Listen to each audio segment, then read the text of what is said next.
అరుణోదయ కాలపు శుభములు కలుగునుగాక.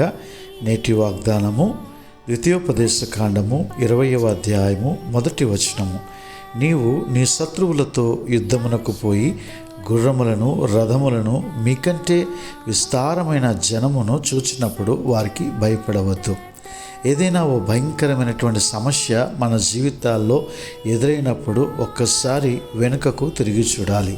గతములో దేవుడు చేసిన అద్భుత కార్యములను మనము జ్ఞాపకము చేసుకోవాలి.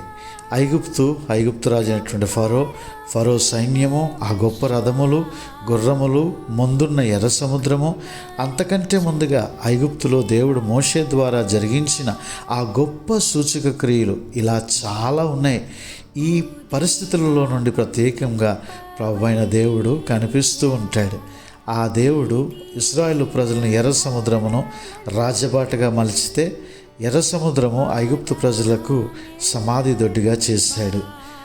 నీ శత్రువు యొక్క గొప్పతనము, భయంకరము, ఆధిక్యతలు ఇవి కాదు నీవు చూడాల్సింది. మనకు తోడుగా వస్తున్నటువంటి బలమైన దేవుడైన యెహోవాను నీవు చూడాలి. ఆయన ఐగుప్తు రాజైన ఫరో చేతిలో నుండి, విస్తారమైనటువంటి గుర్రములు, రథముల నుండి, శత్రువుల చేతిలో నుండి విడిపించిన దేవుడు నిన్ను కూడా సమస్త విధములైనటువంటి బంధకముల నుంచి నిన్ను విడిపించగలడు.